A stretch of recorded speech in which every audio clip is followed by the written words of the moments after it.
ರಾಷ್ಟ್ರೀಯ ವಿಜ್ಞಾನ ದಿನದ ಪ್ರಯುಕ್ತ ಸ್ಯಾಂಡ್ ಥೀಮ್ ತಂಡದ ಕಲಾವಿದರು ಕುಂದಾಪುರದ ಕೋಟೇಶ್ವರದ ಕಡಲ್ದ ತೀರೋಡು ಮಲ್ದಿನ ಪೊಯ್ಯದ ಕಲಾಕೃತಿ ಜನಕ್ಲೆಗ್ ಮಸ್ತ್ ಇಷ್ಟ ಆತಂಡ್.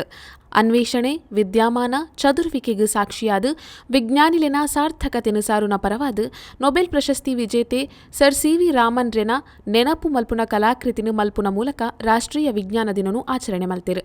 ಈ ಕಲಾಕೃತಿನ ಸ್ಯಾಂಡ್ ಥೀಮ್ ತಂಡದ ಹರೀಶ್ ಸಾಗಾ, ಸಂತೋಷ್ ಭಟ್ ಹಾಲಾಡಿ, ಉಜ್ವಲ್ ನಿಟ್ಟೆ ರಚನೆ ಮಲ್ದಿರು.